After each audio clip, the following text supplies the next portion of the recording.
Hey friends, it's Cass. I'm coming to you from full-blown lockdown hair. I haven't had a haircut in 17 weeks.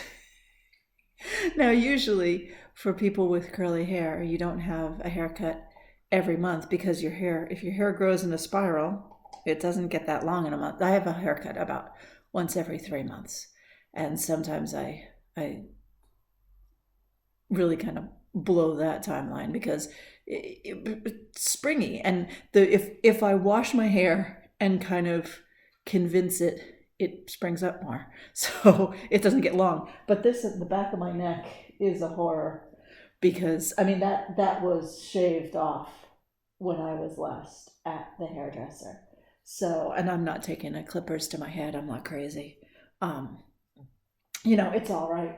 It's no one's dying because the back of my neck isn't shaved. So, and of course, my hairdresser is closed until at least the 9th of February. So I hope they can open up again. I think I'm going to buy another gift certificate. I haven't used up my gift certificate from the last lockdown yet, but I think I'm going to buy a new gift certificate just to support them because they're a new business and they need help. So I'm gonna buy a gift certificate. And honestly, haircuts are so cheap here in the Netherlands. I never think they charge me enough. So I'll go for a haircut and deep conditioning because need conditioning. The one thing I don't spend money on is I don't dye my hair, and they're experts. They do such fabulous dye jobs. They're called Hair Machine. If you want to go on Facebook, they have a website on Facebook and also on Instagram, a website, you know what I mean, a page on Facebook and on Instagram where they show all of their fabulous client hairstyles and men, women, older people, younger people, but mostly with crazy colors, and they do amazing color work. But I'm not into that, so I don't get my hair dyed. And I just get my 20s-ish, 30s-ish kind of haircut from my girl, Jenny, who also has curly hair, so she understands. Anyway, this video isn't about that. This video is about my health, and I wanted to say that my health has been very good, regardless of the fact that I can't go to Pilates, I can't go to yoga, I can't go to the gym. The only thing I'm doing is walking, and I'm not walking every day. I'm only walking on the weekends because with Bob in the US, I'm doing all the order fulfillment myself. And I start at 9 o'clock in the morning, and by 2 o'clock in the afternoon, when I would normally go out and walk, I'm dead tired. I think I mentioned in my last video, I'm not used to doing physical running around an office and putting paper on the machines, and I mean, when I say putting paper on the machines, I don't mean putting a little thing of paper into a machine. We have rolls of paper that I don't know how heavy they are, but they're so heavy that I have to be very careful not to drop them, because I dropped one once and broke the spool that it was supposed to go on the printer. So I'm down to one spool, but you only print from one spool at a time, so it doesn't matter.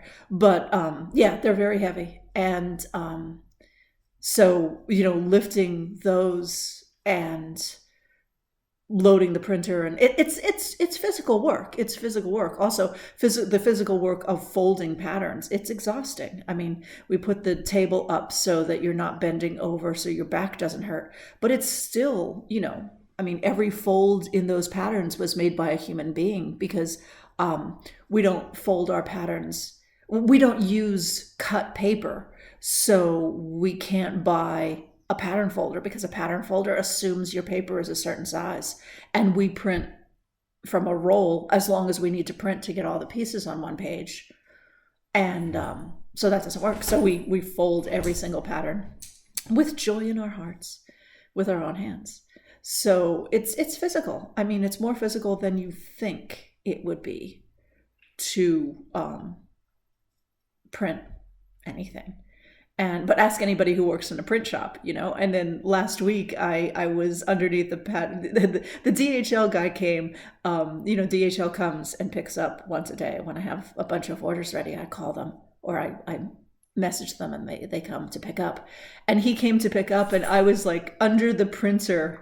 Under the little printer, not the big printer, but under the printer, like a mechanic with tools in my hands and covered in toner, you know, toner streaks across my face, because I had to change an imaging unit.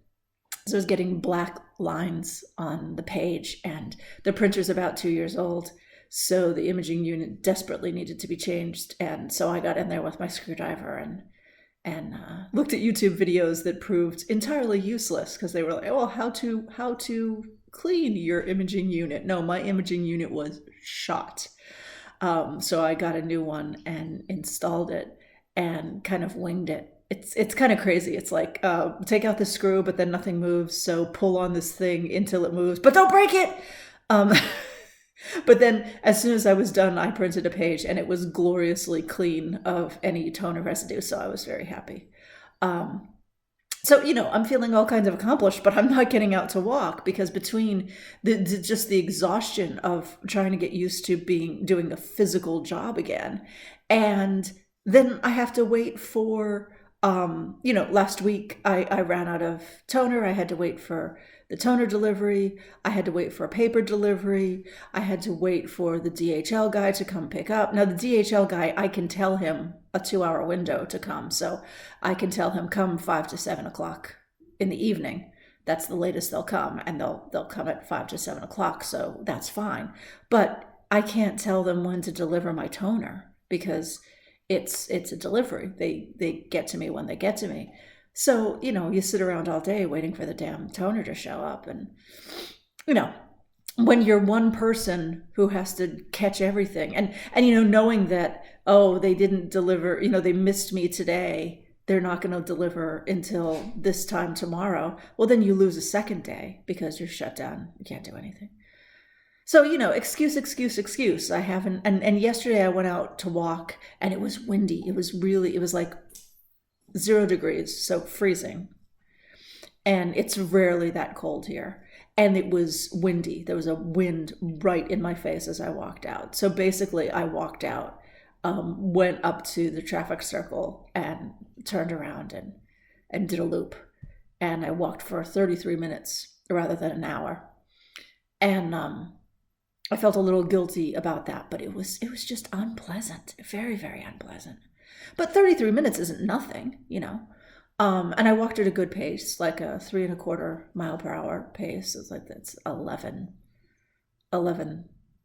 minutes and 37 seconds a kilometer, I think it was, which turns out to be 3.25 miles per hour, which is fast.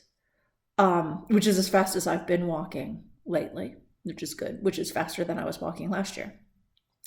And then it snowed last night, and I have a little video clip that I will show you of my walk in the snow.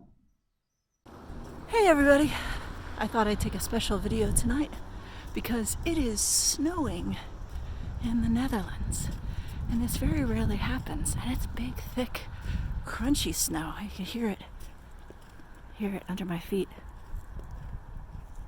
Hear the crunching. It's usually just, well, it's night, so it's not just hitting the ground and melting. And it was only about freezing today. So, but it's big, puffy. You could see it's on the ground and stuff. Although there's a lot of places that's melting already where people have walked. This is the little town center. Don't know if you could see it behind me. We call it the Dorpje. Center of town. This is a pedestrian street. You could drive your moped down here, or bicycle, but mostly it's just a pedestrian street. You can't drive. And it's lovely. And we still don't quite have Christmas decorations up. They took down the Christmas decorations that hang over the middle of the street. But these little side light things are still up. I guess they're just kind of winter things. But it's pretty. It's really pretty in the snow. So just wanted to share that with you. I don't know if I'm going to go out and do my long walk tomorrow because this might keep up, or it might end by the morning and everything will just be wet. No one can tell. It's a maritime climate. But snow in the Netherlands, hurrah! See ya! So it snowed in the Netherlands, and I mean, we've had snow here before. We have, one little snowstorm every winter so far, and but usually it's just dusting. And this was crunchy. This was you could make snowballs. I made snowballs and threw them for Flash, and Flash ignored them because greyhounds don't fetch. Lakshmi used to love snowballs. You would throw a snowball and she would try to chase it and then wonder where it went and then try to dig in the snow trying to find the snowball. And she would just stand there and wait for you to throw snowballs at her. But sadly, our Shmi is no longer with us. But Flash was out playing in the snow, and for a Florida dog, he loves to run around in the snow. And then he gets cold and is like, yep, done, going in. I might put that video here too, just to entertain you, because last night I took him out in the snow and he went out and he did everything he needed to do. And then he was like, yep, done. Yep, that's it. Yep, fun, but done. So, but I'm avoiding because I have big news. I've been very, very bad. I've been trying to eat right, and I've been cooking for myself, which is new. And I haven't been buying, heat and eat meals, which is good. Very, very luckily, I bought heat and eat meals right around Christmas time, and they upset my stomach. So now I have it in my mind that heat and eat meals make my stomach bad, so I won't eat them. So I've been cooking curries and with quinoa instead of rice or bread. So quinoa, there's the argument. My nose is dripping. It's a bit cold. The argument that quinoa, it's not a grain, it's a seed. Well, you can argue that wheat is a seed as well,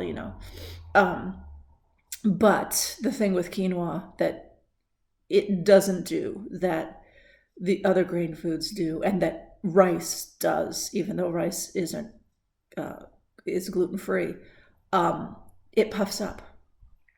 And that really bothers my system. But quinoa, now while it does swell a little bit when you're cooking it, it doesn't continue to swell like rice seems to do in my stomach. So quinoa doesn't bother me. So that's good. And it's also higher protein, pretty high protein for a grain. I'm looking at this camera and I'm like, my God, somebody needs to tend to my eyebrows because they're like growing this direction. And can you tell I haven't been to the salon in months? Yeah, surprise. I get out I could just do it here. Just sit on line like with the tweezers. Would you like that? Would you like to see me tweeze my eyebrows? Oh God. But anyway, so I've been trying to eat right. But I had chocolate eclairs for dinner last night. I just figured it was snowing and I was gonna walk to the store anyway, so I got chocolate eclairs. And they're not enormous. They're these little French chocolate eclairs. They're very small. They're like that big. And there's 2 in a packet. And the store doesn't have them all the time. It only has them sometimes. And they had them. And I was just like, yeah, snowing, time for eclairs. And that's what I had for dinner. And this is not what you should do. So I got brave this morning and said, I'm going to have to scare myself into eating better. I'm going to get on the scale. I haven't been on the scale in 4 weeks. Let's see. And I got on the scale this morning. And I was 192 pounds. And 4 weeks ago, I was 196 pounds. So I have lost a pound a week eating chocolate eclairs. This does not bode well. This is not encouragement for me eating better. But the good news is that I'm losing weight through living life, which is good. And that I'm doing the 80-20 thing. 80% of the time I'm eating nutritious food and exercising, and 20% of the time I have chocolate eclairs. I'm trying not to tell myself it's okay to have chocolate eclairs. It's okay to have chocolate eclairs sometime. Once a week, maybe. I shouldn't have them as often as I do. But the good news is I am down to 192 pounds, and I have not been 192 pounds for 5 years, I think. So that's wonderful. I'm well below being obese. That's terrific. I'm still overweight. My overweight line is 164, and that's what I'm aiming for. And do you want to go outside? I have a big doggie who wants to go outside desperately. You want to go out? Do you? Oh, there's a greyhound dance. There's greyhound dancing. Flushy, flu. Let's see the greyhound. You want to go outside? Do you want to go out? Do you want to go outside? Yes, yes, yes, yes. Greyhound Riot, you're going to tell me? You're going to come up here and tell me? Well, guys, there's my Lord and Master telling me what I need to do, so I gotta go. Thanks for listening. Bye. Go on. What is that? What is that? Oh! What's the white puffy stuff? Yeah, I know. I know. Getcha. What? What do I got? I have a camera. Getcha. Getcha. Getcha. Getcha. Getcha. Getcha. Getcha. There he goes. Gonna see if I can do a snowball. There's the crazy dog. Yeah, crazy dog running. Trying to get a glove on with one hand while you're holding a phone. It's not the easiest thing to do. While filming a greyhound, freaking out. Go get him, Flash! This is good snowball packing snow too, so let's see if I can make a snowball.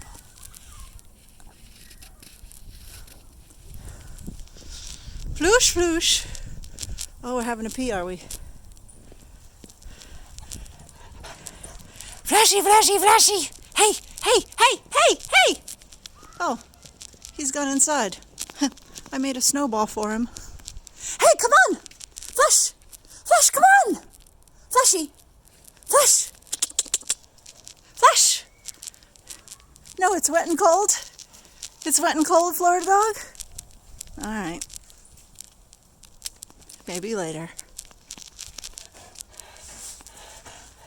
You're a smart one.